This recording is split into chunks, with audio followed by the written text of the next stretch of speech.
The word freedom for me is very important. It's freedom to try cases, or it's freedom to take up golf, or it's freedom to be with your kids, or it's freedom to travel the world. Freedom equates to happiness for me. Did you feel like you had something to prove? So if you wanted me to get really vulnerable. Welcome to the Tip the Scales podcast, where we discuss running and growing your law firm. I'm your host, Maria Monroy, president and co-founder of LawRink. Today, I am joined by Mike Morse. He's actually sitting here with me. What did we really talk about, Mike? We talked about an exciting verdict I had last week in Detroit. We obtained a $75 million verdict for the death of a 21-year-old college student. Who tried the case at your firm? I tried the case along with Chris Filiatro, was my second chair. Wait, you were first chair? But aren't you like a billboard lawyer? I am a billboard lawyer. You are? And a TV commercial lawyer. And the jury didn't seem to mind. Wow. I'm really excited for you, and I hope that this motivates other lawyers that are more focused on running their firm to try cases if that's what they want to do. Michael Morse. Good morning. Welcome back. Thank you for having me back. This is like the earliest I've ever recorded a podcast. I left the gym early. I'm still half in gym clothes because I was afraid you wouldn't do it later. And I'm like, okay, you want to do it now? We'll do it now. Let's do it. Let's just do it. Come on. Let's just do it. You got it. So, funny story. Go to the gym. I walk into like the stretching room, which is just empty, and there's someone on the phone, and they're talking about you. Positive, I hope? They were talking about your big verdict. Today. Yeah, today. Okay. I won't say who it is, but I guess it's newsworthy. I think so. Especially coming from a guy like me. Yeah. Who hasn't tried a case in a couple minutes. So how long had it been since you had tried a case? I haven't really figured it out, but it's been since before COVID and maybe even a couple years before that. Okay. And what made you decide to do this? Because I feel like it's very common for trial lawyers to become volume firms at some point. Actually, not very common, but it's common. You see that like shift, but then they don't go backwards. Right. I was talking to David Gruber last night. He used to be a huge trial lawyer, hasn't tried a case in 15 years. And I said, David, you got to get back in there. It doesn't make a ton of sense because, after I practice what I preach. You delegate, you don't do stuff that others can do for you that you don't love and aren't great at. Now, I always did love trial work and I was pretty great at it, but it's just not the best use of your time. The judges make you wait. There's a ton of preparation. And so what happened was, as I was growing my business, I started hiring really good trial lawyers like Chris Filiatro, who presented yesterday, Louis Melfi, who's on the stage right now, Jake Yater. These guys are as good as me, if not better. Most lawyers, especially who build a firm, we have over 200 employees. We spend a lot of money on marketing, get complacent. And I was complacent. That was me. And this case walked in my door. I met with the family. I thought it was one of the worst stories I had ever heard. I didn't know if there was recovery. I didn't, if there was money, what the policies were. I knew nothing, but I knew I had to help this family. There was just a gut feeling. Okay, wait, before we get there, hold on. I'm like, something's still irking me. I had no idea you tried cases in the past. Dozens and dozens and dozens of injury cases, but they were all like good, like big verdicts, like 7 or 8? Nope, soft tissue. Okay. $20,000, $100,000, $300,000, $600,000 verdicts. I've never had a verdict in the multi-millions before. Okay. This case. Okay. And I did that out of necessity. There was a run in the... You didn't love it? There was a period I loved it. Okay. There was a period of time when I won 10 in a row, which in my town was hard. There was mostly soft tissue, right? There's a 100 policy. They're offering you $2,500.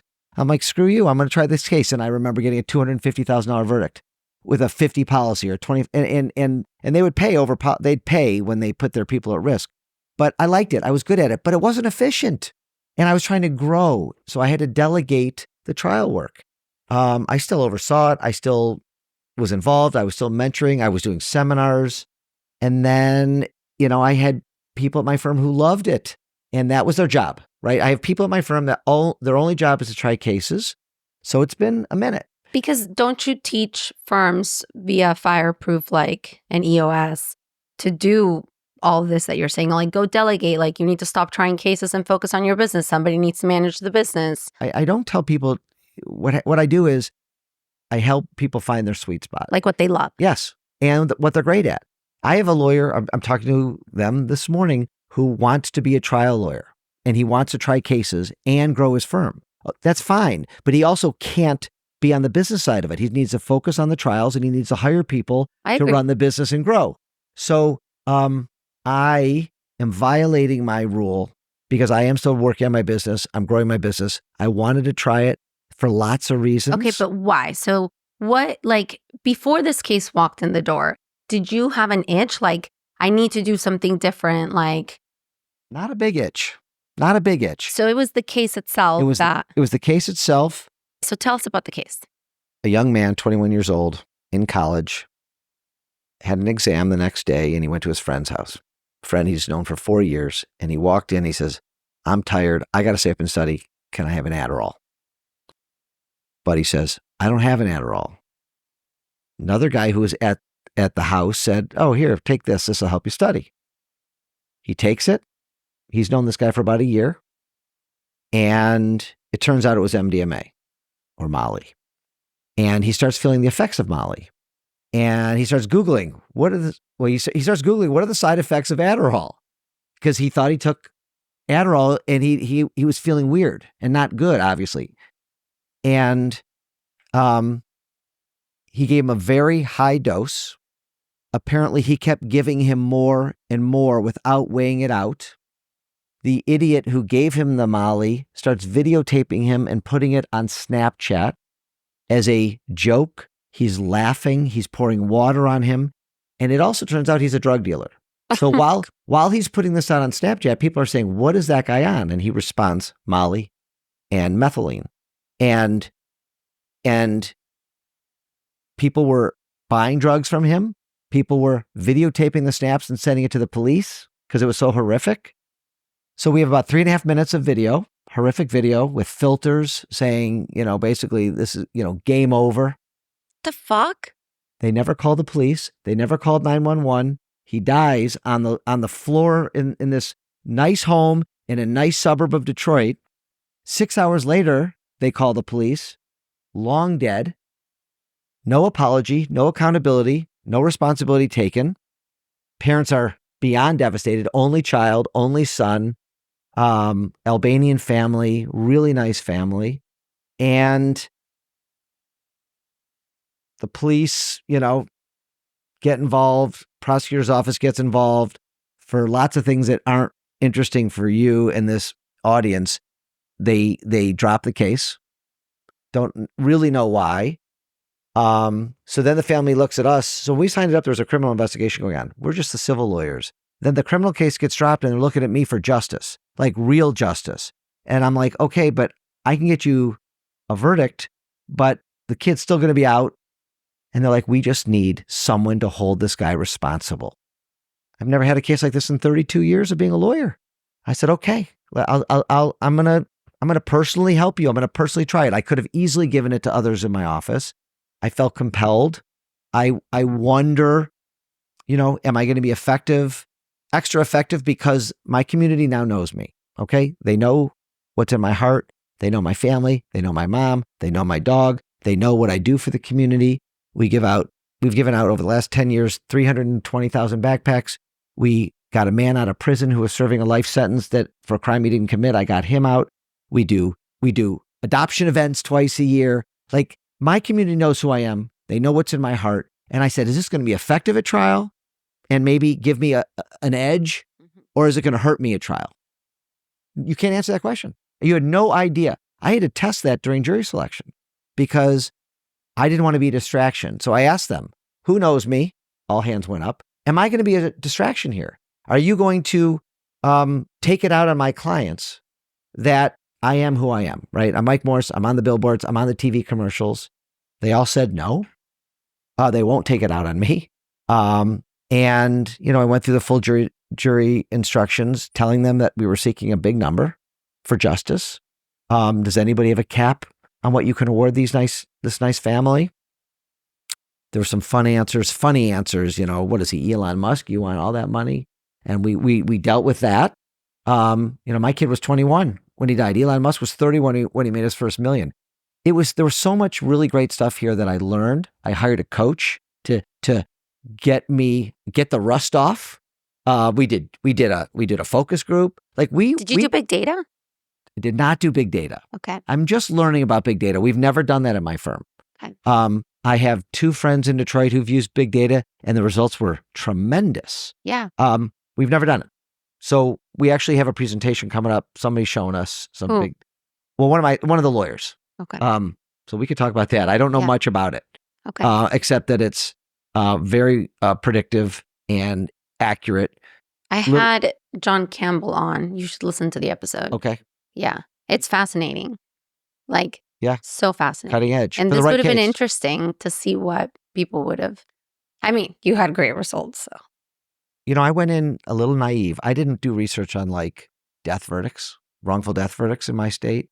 I didn't do that. I had $100 million number in my brain. My jury consultant, like, Mike, ask for 50. I asked for 200. I got a little crazy. see, that's where big data would have been great to know what the sweet spot. Yeah. Like, that's what's really cool about it. What I find fascinating is like, what would happen if you asked for 200 versus 50 versus 100, and which one gets you more, right? Like, Right. That's what I think is cool about it.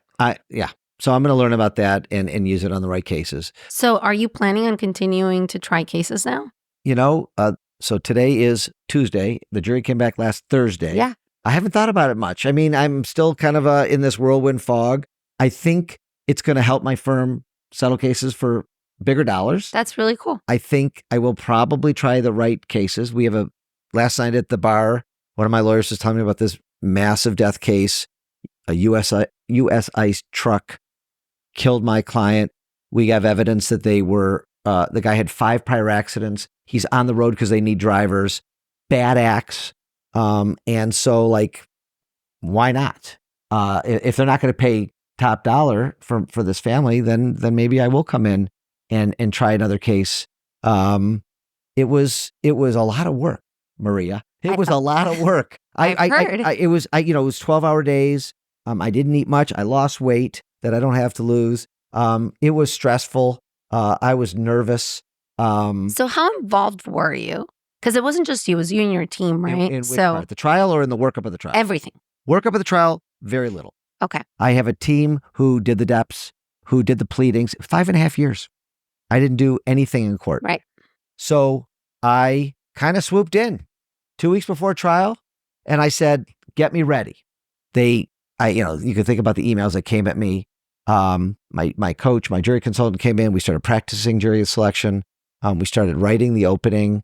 I hadn't written one in many years, and I practiced. I brought in secretaries and paralegals in my conference room, and I did a jury selection on them. And I went around the room, and they said crazy answers, and I dealt with them. So I practiced. Were you nervous? Yes, I was nervous, very nervous. Butterflies. I was up late. The more I prepare, the less nervous I get, right? The more I prepare, the better I'm at everything. So, but I didn't prepare. One of my buddies in town who just got a nice $30 million verdict, Jason Wechter, who's a great trial attorney, said, "Michael, you should have started this 6 months ago, practicing." And I'm like, yeah, I probably should have. But the judge kept moving the trial, and I didn't know when it was really going. And finally, they're like, "I think it's going." I'm like, okay, it's time to get ready. And I'm a quick study. I'm pretty smart. I've tried a bunch of cases. It did come back. It did come back like riding a bike, but I've never asked for, I don't know if I've ever asked for over $1 million in a trial. So this is a leap. This was a big jump. But I'll tell you, my confidence level is up now. Like I'm confident in my legal abilities. I'm confident as who I am as a man, in my community. And once the jury, was friendly, it felt friendly. I'm like, okay, let's just, what do we got to lose? I mean, this family needs justice. I focused 75% of the trial on the damages aspect. I think back in the day when I used to try cases, I would spend 75% on liability because I was afraid to talk about money. I was afraid to talk about damages. But I had some weird confidence in me that that's what all this case is about the trauma that this family went through. Nobody's taking accountability. We need a piece of paper with a big number on it for justice. Even if it's symbolic justice, even if this family isn't going to get $75 million, that piece of paper is their justice. And they heard me. They gave it. I turned around and saw my family sobbing. I said yesterday on the stage, it was like they texted me the next morning, 8:30, said, this is the first time in 5.5 years since Denis died, that we slept through the night. I got chills just saying that story to you. That's justice. That's what they wanted. It's not about anything else. Somebody finally said, those 8 jurors, unanimously, all 8 of them said, you're responsible. You killed our son, and our son mattered. And it mattered to the tune of $75 million, which is multiple times the largest verdict in Michigan history for a single death. Didn't know that part, but like they resoundingly said, Denis matters. And that's what the family needed. It was that closure.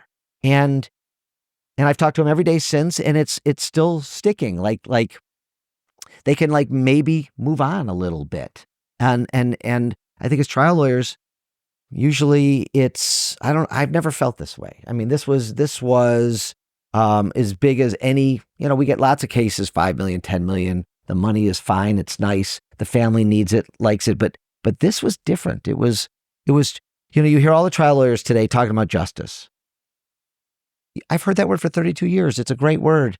This was I don't want to say the first time, but this was like a really, really good time that I felt the justice system work for this family. And it's just an amazing feeling. So I've interviewed you before. And last time I interviewed you, you didn't have this energy.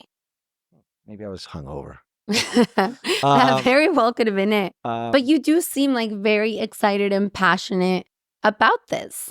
I think that's like really neat, especially for someone that clearly had already, for like on paper, like you had made it, right? Like there was like no one was going to dispute that you are fine for the rest of your life financially, that you run this.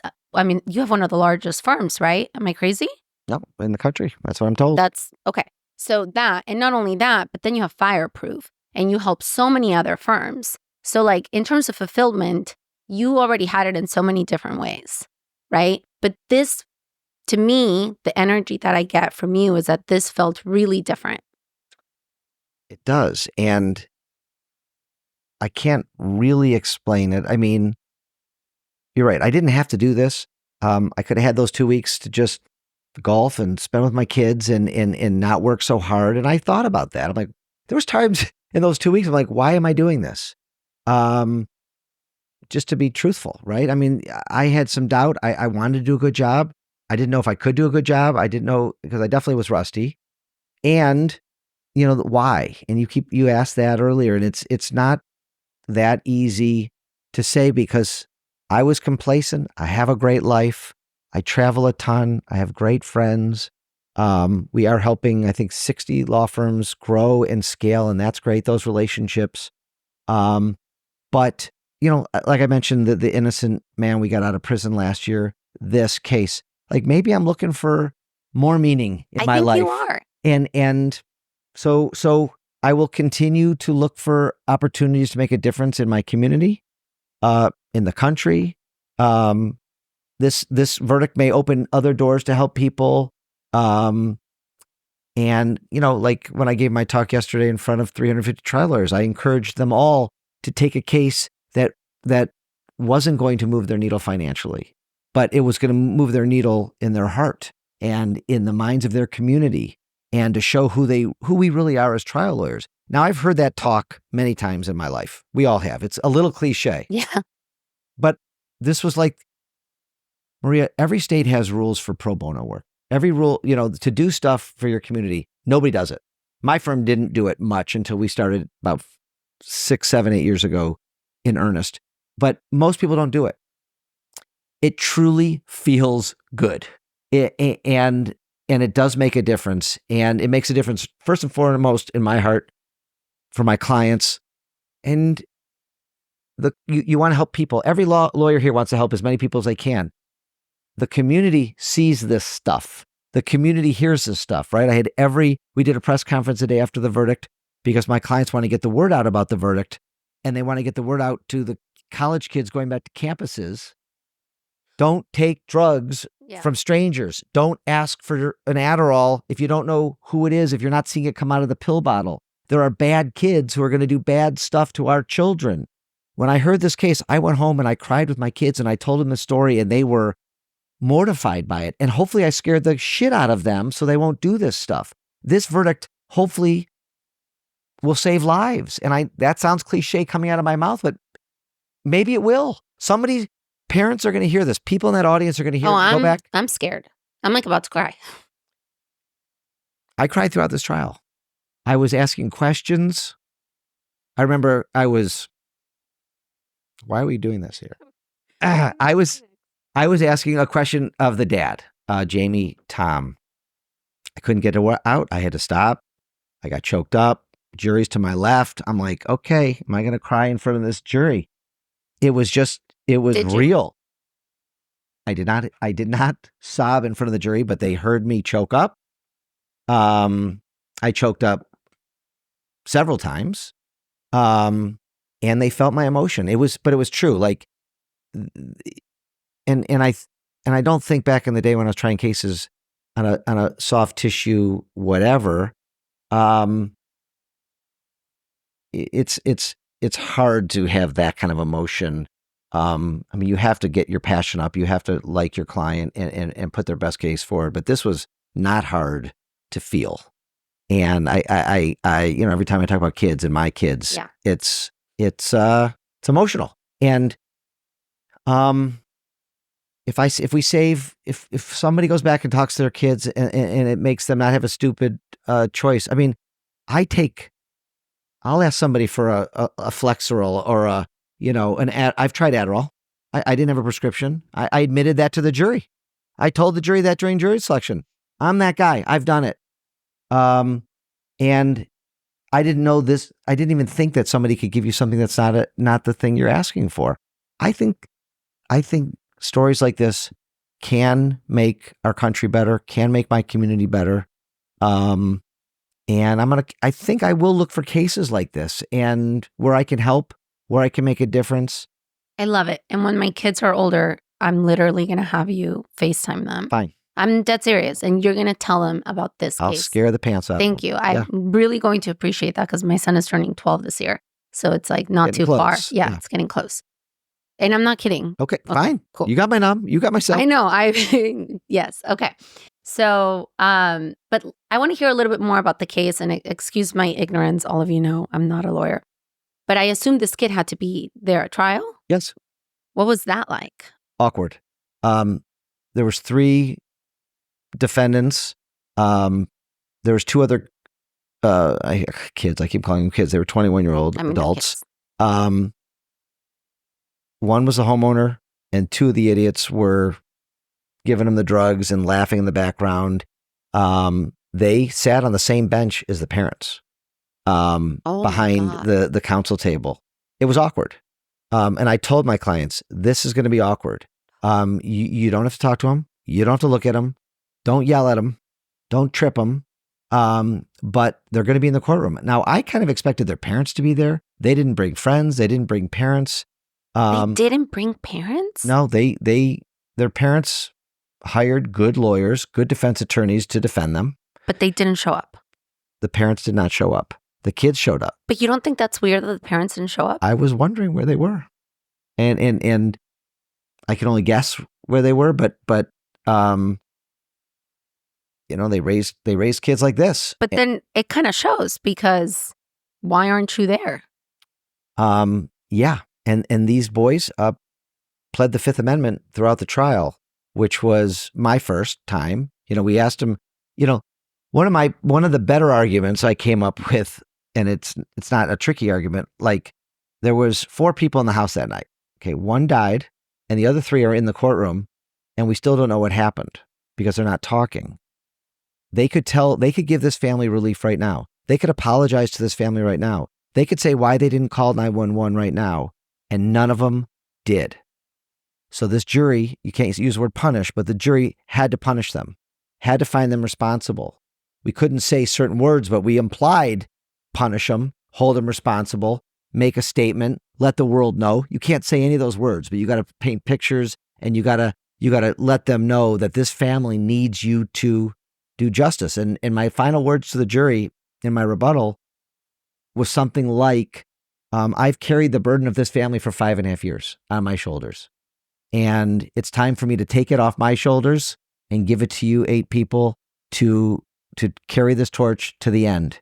And the family thanks you and I thank you. And in 3 hours, it was a long jury verdict for them because there was a lot of counts and a lot of things. And they came back with what they came back with. $75 million? Yep. Were you able to collect on any of that? So the day before trial, the homeowner's policy, it's not confidential. We wouldn't do it confidential. Paid $1.1 million. Okay. State Farm, not sorry to say that. I don't like State Farm. So that was unexpected. And there were some, we didn't take the case for that, but you know what? Paid some bills, got to set up a foundation. They're going to get over $700,000 to set up a foundation in Denis's name, which is beautiful. So they're super excited about that, to bring awareness. Right. And live like Denis and laugh like Denis and love like Denis. They have sayings for him. Sadly, I never got to meet him. Saw lots of pictures and videos and things. So that was a massive win because at the end we would have collected because we got the verdict. But having a little safe money in the bank is not bad. And I don't know if this is true what I'm about to say, but most lawyers would have probably taken that money and shut down the case at that point, right? Because the collectability of the other 2 defendants are low. But we have a $75 million verdict around the bad actor's neck for the rest of his life. It's not dischargeable in bankruptcy, in my opinion. And he is going to remember that. And if he ever grows up, gets a job, wins the lottery, gets an inheritance, we're going to be there to collect. That was going to be my next question. Like, how does that work? Because can you start taking money out of his paycheck in any way? Like, how does that work? He's not working, but one day, he's only 25. So one day, maybe. I had this idea. I haven't even floated it by my clients really yet. So it's weird to tell your audience this, but here's an idea for cases like this. Make the kid write a check to their foundation every month. Not an electronic transfer, but handwrite a check for $100 a month. Maybe it goes up over time or with inflation or whatever. They have to handwrite an envelope. They have to sign the check. They have to put it in the mailbox every single month to think about Denis. Maybe they write something in the memo line. We can make this all negotiable. I love it. And make this kid 12 times a year for the rest of his life think about Denis. To me, it's powerful. And I don't know if they're going to accept that. And maybe, we can renegotiate in 10 years because hopefully the kid gets his life on track. I don't wish him not to, unless he actually gets convicted and they charge him with a crime again. But which they might. Why? I'm confused as to why, what happened on the criminal side. So I'm not 100% sure. I know they were charged. I know he spent time in jail and they dismissed the charges. And I was not involved in all that. My other legal team watched it, but we're not prosecutors. Prosecutors get to do whatever they want. I'm being told by the family that prosecutors are still looking into it. And there might be charges. There's no statute of limitations on something like this, I don't think, in Michigan. So the prosecutors dropped it or the judge kicked it. There was some things that the judge kicked. And the family would very much like the prosecutors to charge him again. Whether or not, we have no say in that, right? So I don't know if that's going to happen, but that's out there. So from my very limited knowledge, from my understanding, these types of cases don't go past, say, 10 million. 75 is absurd for a case of this nature. So how did you motivate the jury to give you so much? I know you asked for 200, but what happened there? Can you expand? So because I don't have a lot of, I don't know, I've never tried a wrongful death case, to be honest. I've tried lots of cases, but they're mostly just neck and back and shoulder, whatever. You're going to make everyone think that they can just go try a case and get try a case. $5 million. So I was a little naive. I watched a lot of videos on our friend Dan Ambrose's stuff. Did you just admit this? I did. That's who was talking about you at the gym. Yeah, he's not sure what to make of me.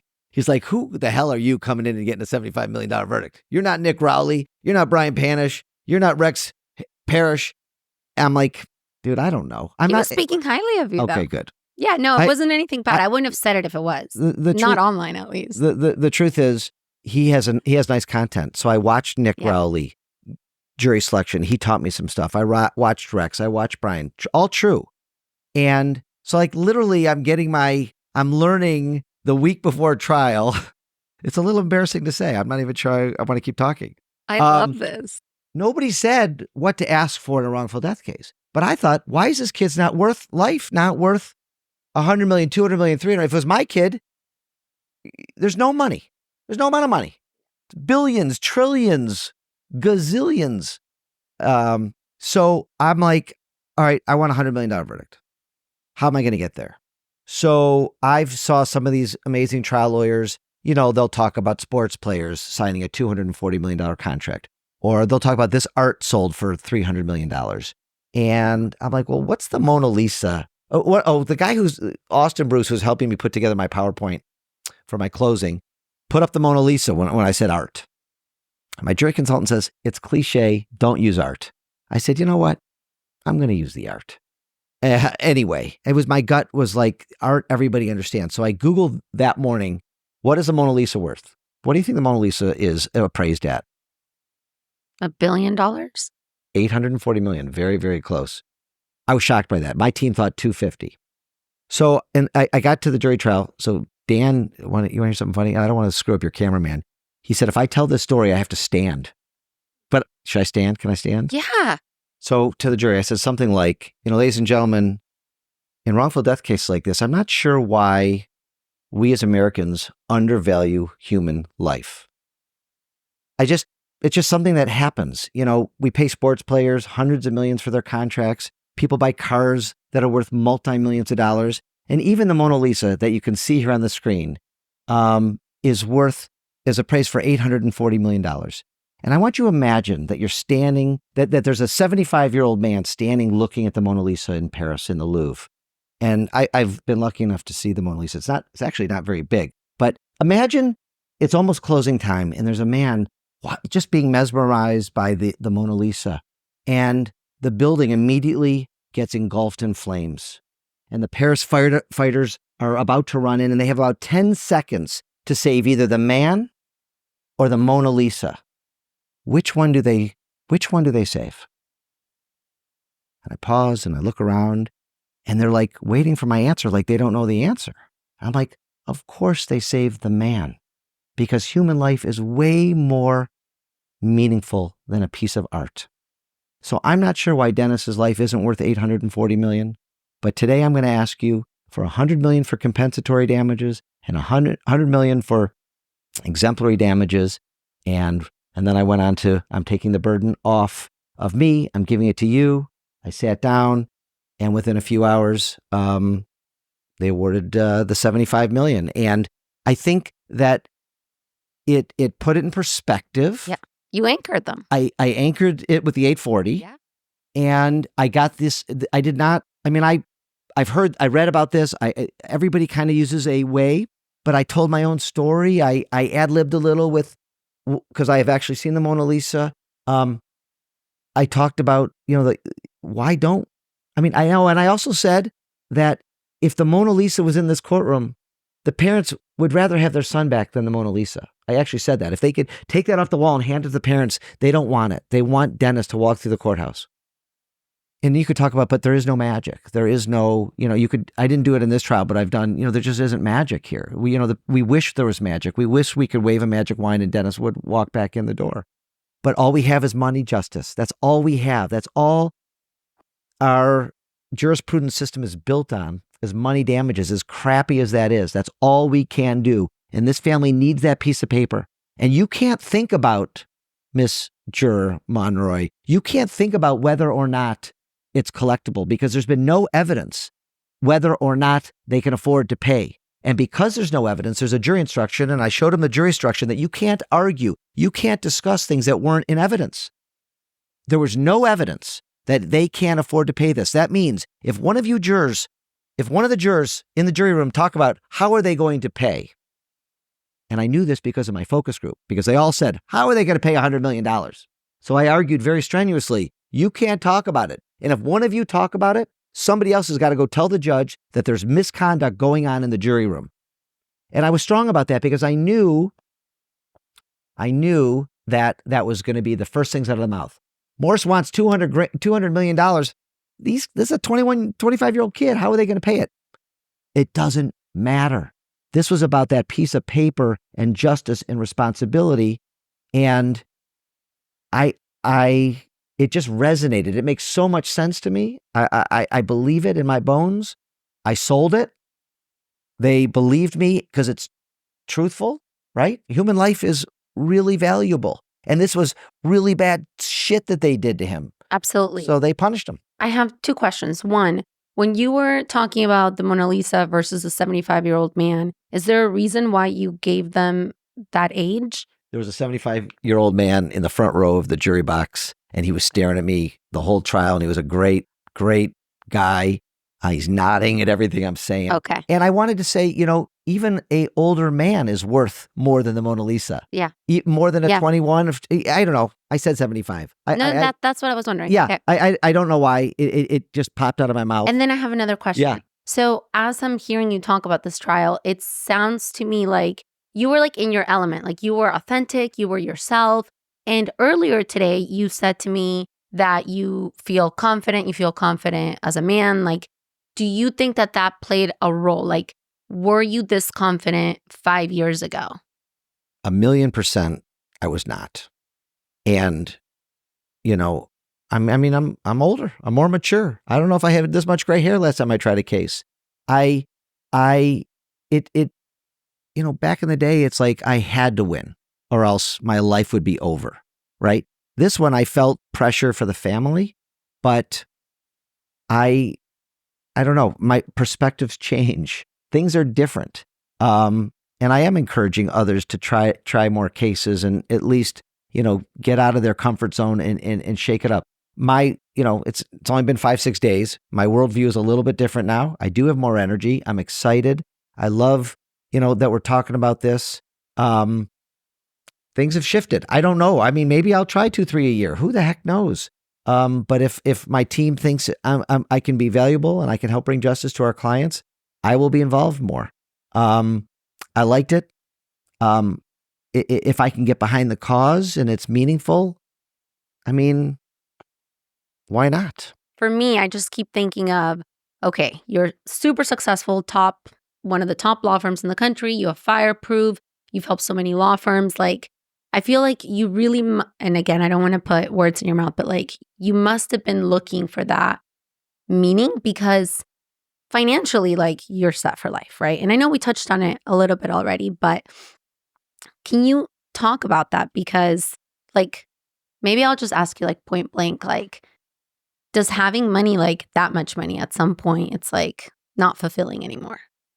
Well, I think as a kid till, I don't know, maybe 10 years ago, that's what you're chasing. I mean, you're chasing security. You're chasing what you think is happiness. And everybody has a different number in their brain. How many dollars do you need in the bank to be happy and satisfied? And I am very blessed and lucky enough that I hit that number. And I'm still earning. And okay, then you're like, okay, now what? And I think I watch actors in Hollywood, this happens to them, right? They get to the top of the game and then they start going off on tangents and meditation retreats, and Jim Carrey retires after he makes all his money. I don't want to retire. I travel a lot. I love spending time with my daughters. But I also love the freedom. I wrote out, it wasn't a vision board, but I remember I did an exercise in one of the multiple wellness retreats that I've done. In one of the books I've read, was like gave in exercises like what's going to make you happy? It was being able to wake up in the morning and deciding then what I wanted to do for that day, where I wanted to go, what I wanted to do. Did I want to go to the office? Did I want to go on a trip? Did I want to go on a hike? Did I want to fly somewhere and see some friends and connect? Because for me, connection is everything. I want to connect with people. first and foremost. And that is true freedom. So, there's lots of talk around the legal industry about selling law firms and all that stuff. And we don't have time to get into that, but it's like, so, okay, let's say somebody gives you $100 million, $200, $300 million for your law firm. Okay, then what? But is that how you felt? Like, now what? I feel that every morning. And that's to me is true happiness and freedom. The money for me bought freedom. I'm not chomping at the bit to sell my law firm by any stretch of the imagination. I have 220 amazing people. They're my family. I love it. I love my clients. We're only going up in my market. Like, it's fabulous. But the freedom to wake up in the morning and say, what do I want to do today, is an amazing thing for me.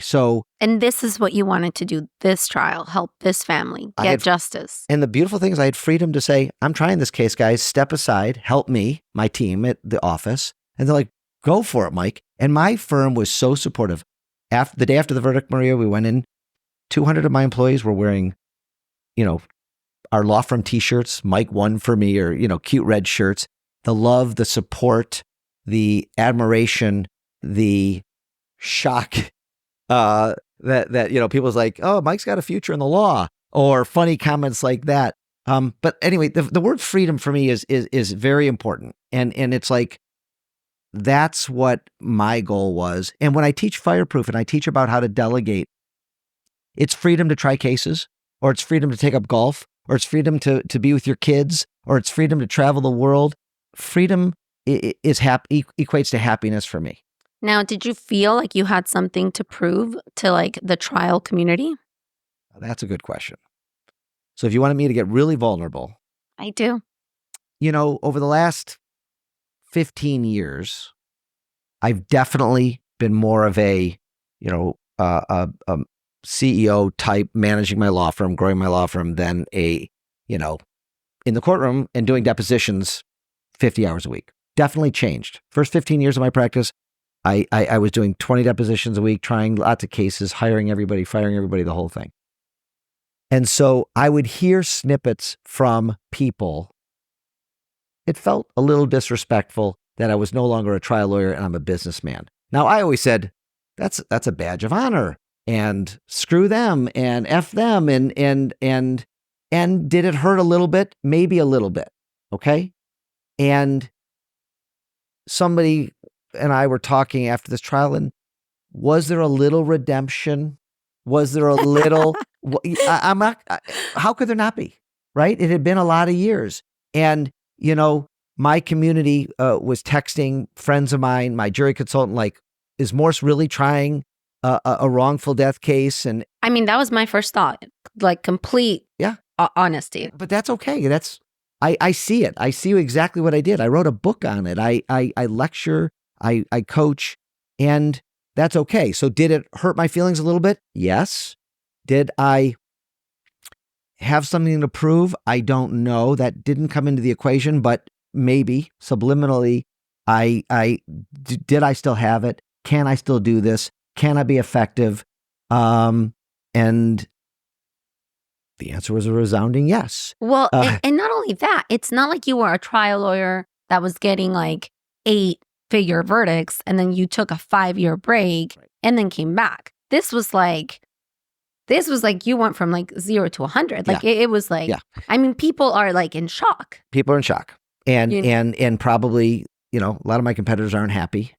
And I didn't get a lot of text messages from a lot of trial lawyers around this country or in my community thanking me. Good friends, of course, did. Jen did, and others. Jen texts me like the moment it happened. She's like, Maria, oh my God. So there are good people out there who want success for everybody.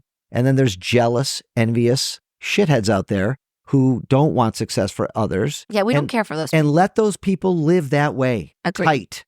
Right? I only want to lift people up. Well, you should be a fucking motivation to people, to every single lawyer that has been kind of called like, oh, you're a big advertiser, an ambulance chaser, billboard, whatever the hell. It's like, well, no, like if Mike Morse did it, why can't you? And Maria, does a $75 million verdict for a single death help every other wrongful death case in this country? Absolutely. They could take my articles, show it to any insurance adjuster across this country, and say, if Morse can do this in Detroit, we can do this in Texas, California, wherever. It helps everybody. So we should all be excited about big verdicts. I am. When I hear about a big verdict, I'm like, holy cow, that's amazing. And if I know the person, I'll text them, I'll email them. I try to be supportive. But a lot of people are super happy for you. And I mean, I've seen it here at the conference. Everyone's coming up to you, congratulating you. People are excited. This has created a buzz. Like whoever's not excited about it, I mean, that's their own issues. That speaks about them, not about you. Right? Agree. Everybody's been so loving at this conference. It's amazing. The attention, the energy, the excitement, the questions. And there's so many layers of messages here, and there's so much to talk about, right? Yeah. It's exciting. It's an exciting chapter in my life. I don't know what, the good thing is I'm going to wake up tomorrow and say, what do I want to do today? Yeah. What time do I want to go home tomorrow? I don't know. What am I going to do next? I love that sense of adventure, the sense of unknown, the sense of, like, let's see what the rest of the year brings. I could have a new project next week, a new project next year. I don't know. That's what lights me up is just not knowing. I woke up this morning, not knowing how I was going to feel. I'm like, oh, I feel good. Let's go do a Barry's boot camp. I looked online. I did it. Not planned. I don't love a lot of plans. People text, what are you doing for dinner? When you're in Chicago? I have no idea. We'll see where the night takes me. That's just how my life is. And it's always good. It's always flows. That's the word I was thinking of, flow. It always ends up where I need to be. Yeah. Well, thank you so much for doing this. I really appreciate it. Anytime. I know I bugged you a lot to get this done. This felt good. This is my first, real in-depth discussion about the jury trial. So I appreciate you being curious and wanting to hear about it. No, thank you. Thank you so much to Mike for everything he shared with us today. If you found this story valuable, please share it with someone you want to see succeed. Subscribe so you never miss an episode. And leave a 5-star review. It goes a long way to help others discover the show.